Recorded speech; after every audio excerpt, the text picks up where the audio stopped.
วิดีโอนี้แก้ปัญหาเกี่ยวกับการปริ้นออกมาแล้วสั่งปริ้นออกมาแล้วอยู่ในหน้าแบรนด์นี่จะบ่เห็นเนาะหรือว่าอยู่ในหน้าโปรไฟล์บ่เห็นเนาะแต่อยู่ในที่นี้เนี่ยแม่นหน้าแบรนด์นี่จะบ่เห็นย้อนสาเหตุหยังมาลองปริ้นดูก่อนเนาะพรีวิวเบิ่งนี่ก็ได้เนาะบ่จำเป็นปิดพิมพ์ออกก็ได้เนาะมันจะหายไปเนี่ยตอนนี้เนาะวิธีแก้ก็เราสิแก้รวมทั้งหมดเนาะมันมีหลายชีตอันนี้ก็ดับเบิลคลิกเข้าไปในชีตนี้หรือว่าอยากแก้แพ็กเดียวก็ได้ก็เฮ็ดคล้ายๆกันนี่แต่ว่าอยู่ในที่นี้จะแก้หมดเลยเพราะว่ามันหลายชีตเนาะเพราะฉะนั้นมันจะแก้เป็นแต่ละอันนั้นเสียเวลา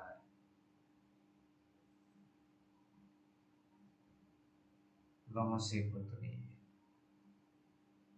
ว่าหน้าที่ตัวนี้เนาะตัวที่มันถึงนี่น่าจะบ่เห็นเนาะบ่เบิ่งกันแต่ว่าคันเราไปเบิ่งอยู่ layout นี่เห็นนะมาที่ property เลย property นี่เนาะตัวนี้อยู่ที่ set path นี่เนาะมันจะต้องขึ้นคำว่าเนี่ย as display เนาะแต่มันที่ว่าเห็นนะตัวนี้เนาะแต่ตัวนี้นี่คือการนำ property มาที่นี่ add port display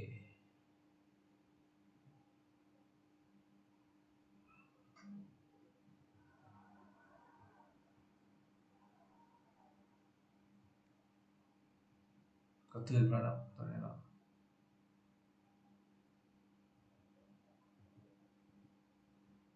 เดี๋ยวว่าเห็นได้แล้วตัวนี้เนาะถ้าเขาบ่ได้นี่ก็ต้องได้ไปแก้ทีละอันอยู่นอกนี่อาจจะเป็นอยู่วิวอัน layout เนาะ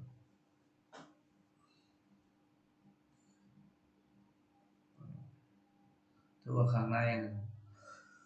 ถึงไม้บ่เบิดแล้วเนาะแต่ลองมาปริ้นเบิ่งมันถึงไม้ธรรมดามันก็ต้องใช้ได้แต่ว่าซูมนั่นนี่ให้เราเห็นแต่ว่ามาพรีวิวหรือว่าสั่งปริ้นเบิ่งบ่เห็นดังนั้นแล้วคันเป็นในกรณีนี้คิดว่าน่าจะเฮ็ดไปทีละอันถือว่าเสียเวลาในการแก้หลายเติบกดเข้าไปที่วิวพอร์ตแล้วกดลงหัวเลือกที่ set port นี่ล่ะแล้วนี่ให้เลือกเป็น as display ลองพรีวิวเบิ่งบัดนะครับ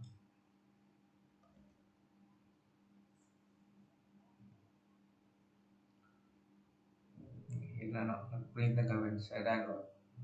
เอาพอร์ตออกมาลองเบิ่งเอาพอร์ตไปวางไว้เดสก์ท็อป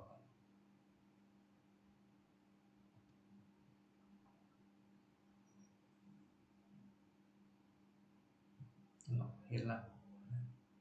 แต่เมื่อก่อนจะบ่เห็นปริ้นออกมา